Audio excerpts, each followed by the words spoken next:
Hi, my name is Sani. I've been in SPCA with the TNRM team for about 3 years, almost 3 years. I'm Feo. I'm in the TNRM team for 2 years.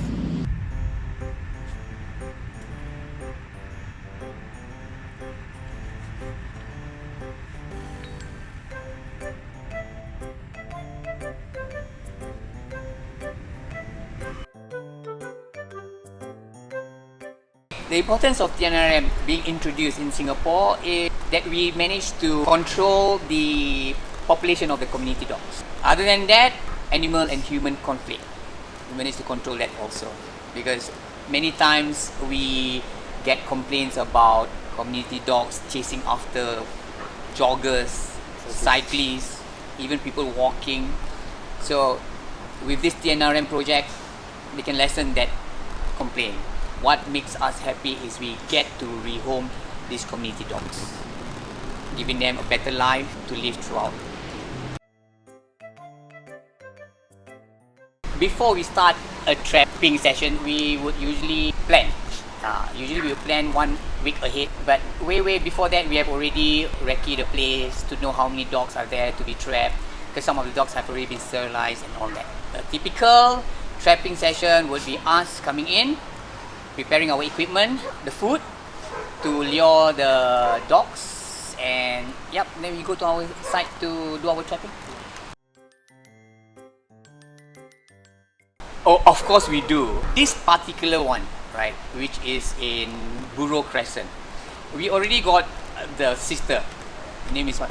Sushi. We've been trying to trap him since last year, but we only recently got him last week. The thing about him is that when he was somewhere near the corral, adrenaline pumping to us, we were like, oh, so exciting. We were just hoping for him to go into the corral, because many times he has been in front of the corral but not going in. When that happened, when he was right in front of the corral, we were like, wow, the rush was there already. When he finally went into the corral, we were so happy, because it's 100% that we have caught all the dogs in that site. So when we got him, we were very happy. That's one story like we can really say. We have to sometimes disguise ourselves, but this dog, they recognize us. Once they see us, they will not go into the corral. So that day he had to like wear different clothes, look like an auntie, feeding the dog, and it helped. It worked. I really have to dress myself like a different person, like a stranger. It's challenging at that point of time, because we know that the dog is there. Every time if we clap our hands, the dog will come out and go inside the corral. On that day we are lucky to get him. We have to do all sort of things just to get one particular dog. This dog, sometimes even the van also they will recognize. Yes, they are very clever.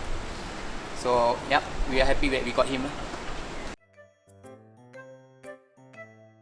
The satisfaction of trapping the dogs for the dog welfare and future sake, rehome them, control the population and everything like that. The passion is there, although it's more like a waiting game. We have to wait 1 hour, 2 hours, 3 hours. But if your passion is there and the satisfaction of getting one dog, don't say 2 or 3, even one dog, we are happy. That keeps us going. So sometimes we are confident to get, maybe not on that day, but we are confident to get that dog on a different day. That's what makes us still keep on going and going and going. Early morning, 6:30, or even late at night, midnight, 1 a.m.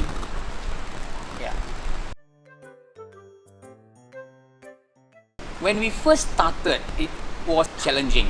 Getting to know where are the dogs, what time they come out, make arrangement with feeders. We have to get a lot of contacts with feeders, because these feeders are helping us. We basically now know almost all the feeders in Singapore, so we work with them.